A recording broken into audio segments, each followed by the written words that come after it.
ये है अपना राजपूताना ना, जिसे तलवारों पे इसने अपना जीवन काटा, बरछी तीर कटारों पे। राजपूतों का ये महासमागम आप देख सकते हैं, दूर दूर तक जहां तक नजरें जा रही हैं, क्षत्राणियां हैं और राजपूत हैं, बुजुर्ग हैं, युवा हैं, पूरे देश से यूं तो आए हुए हैं, लेकिन राजस्थान के कोने कोने से राजपूत यहाँ पर भवानी निकेतन में जुटे हुए हैं।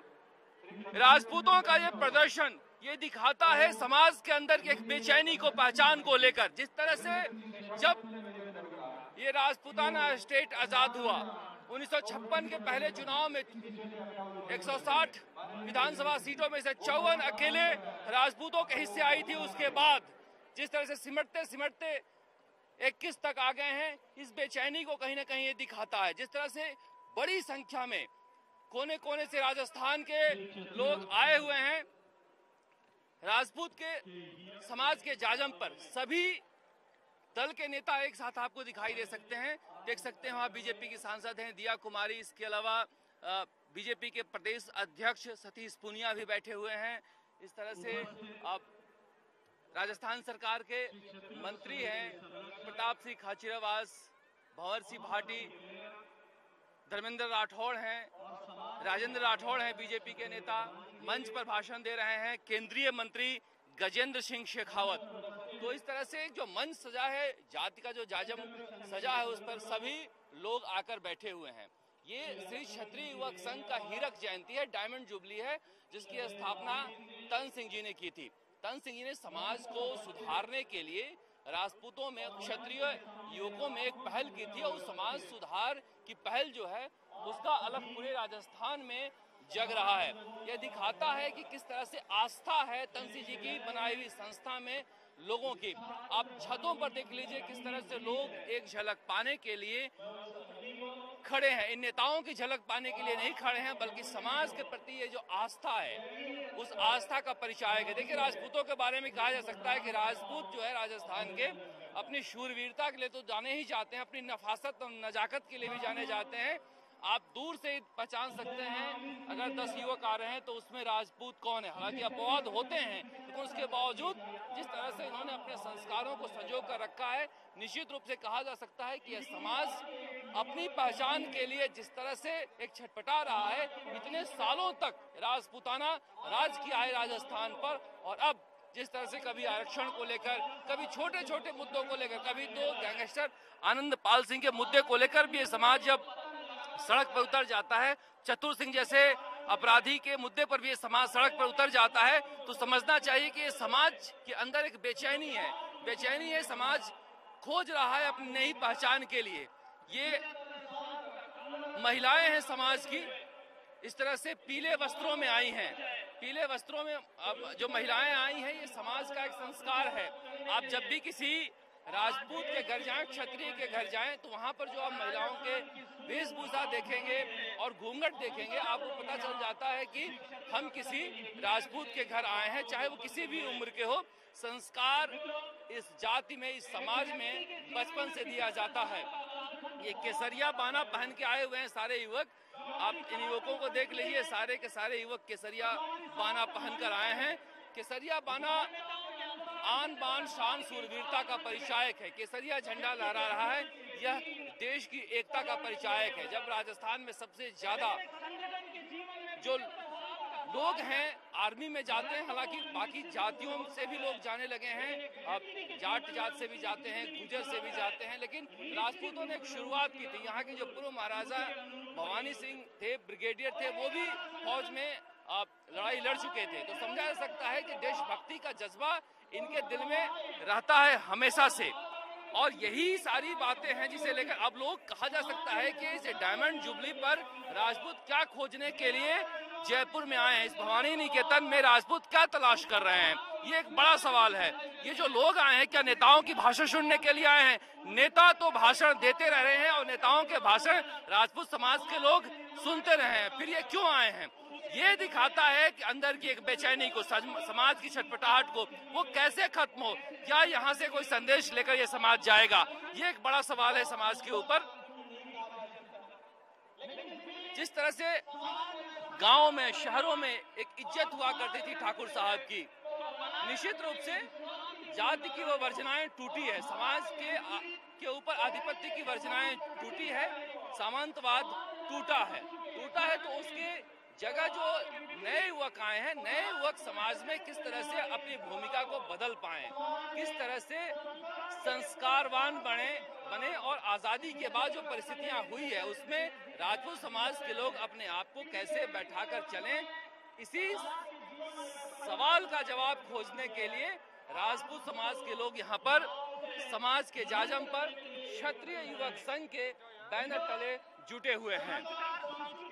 क्योंकि जिस तरह से देखिए कहा जाता है राजपूतों के युवकों के बारे में कि बहुत सारे भटके हुए हैं, चाहे आरक्षण का सवाल हो या फिर गांव में बहुत ज्यादा पढ़ाई लिखाई का सवाल नहीं हो, इन सवालों के वजह से यह समाज पिछले कुछ दिनों में बहुत सारी बदनामियां भी झेली है। इसलिए जो तनसिंह जी ने अलग जगाया था क्षत्रिय युवक संघ में, उसकी जरूरत पहले से कहीं अब ज्यादा है।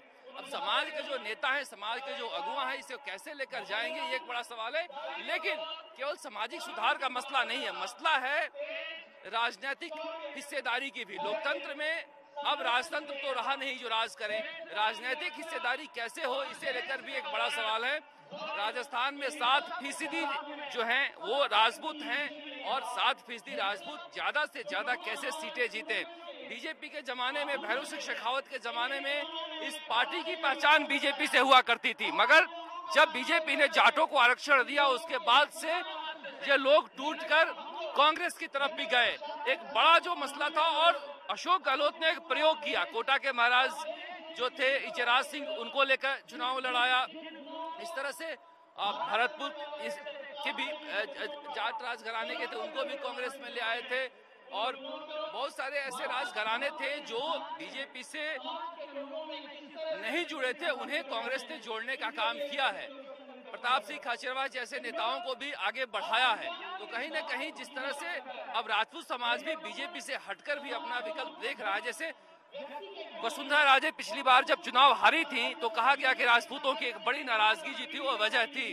ऐसे में एक नया कॉम्बिनेशन क्या हो सकता है, उस कॉम्बिनेशन में राजपूत अपनी हिस्सेदारी ज्यादा से ज्यादा कैसे कर सकते हैं, इसी सवाल का जवाब ढूंढने के लिए शायद इतनी बड़ी संख्या में अब लोग आए हुए हैं। लेकिन जो नेता सभी पार्टियों से आए हुए हैं, यह दिखाता है कि समाज जब एकजुट रहेगा तो चाहे वह बीजेपी के नेता हो, कांग्रेस के नेता हो या दूसरे दल के नेता हो, आपके दर पर आएंगे। ये भी एक संदेश देने की कोशिश की गई है। सचिन पायलट भी पहुंचे थे वहां पर क्षत्रिय युवक संघ के दफ्तर में मिलने के लिए तनसिंह जी से।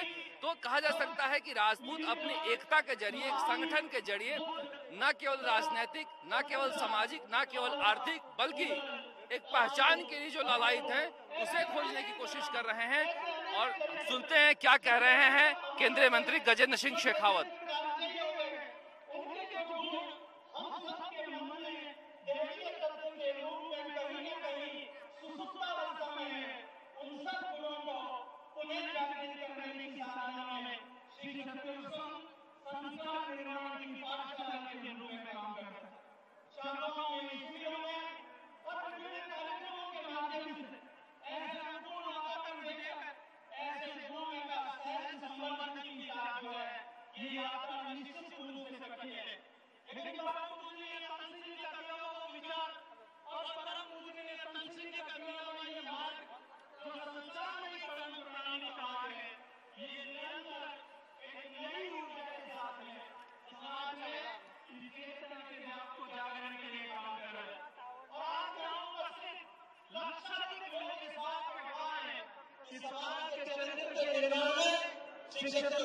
निश्चित रूप से एक बहुत बड़ी भूमिका का निर्वहन किया है।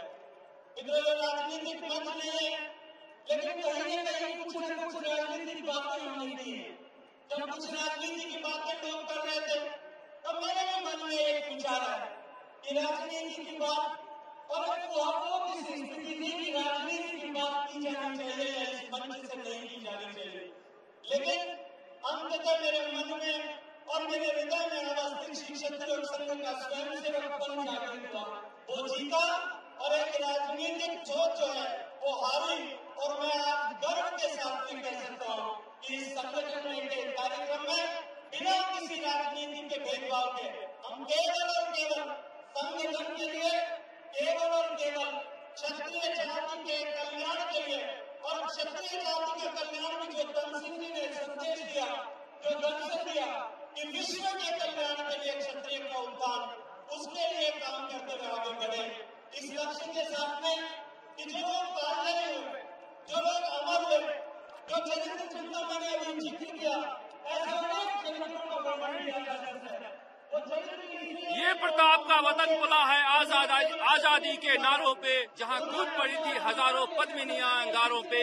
ये है राजस्थान का राजपूताना, और इसी राजपूताने को प्रदर्शित करने के लिए इतनी बड़ी संख्या में यहाँ पर राजपूत समाज के लोग आए हैं। जो कुछ सुनकर जा रहे हैं, जो कुछ समझ कर जा रहे हैं, क्या वह बदलाव ला पाएंगे, ये एक बड़ा सवाल है। क्योंकि अगर डायमंड जुबली मनाई जा रही है, क्षत्रिय युवक संघ की स्थापना की, तो राजपूत यहाँ से निकले तो डायमंड की तरह, हीरे की तरह निखरा हुआ भी दिखाई देना चाहिए, जहाँ पर उनकी स्वीकार्यता हर जाति में हो, हर समाज में हो, हर राजनीतिक दल में हो। ऐसा संस्कार सीख किया जाना चाहिए, और यही तंसी जी का सपना था। कैमरामैन शर्मा के साथ शरद कुमार, जयपुर, राजस्थान तक।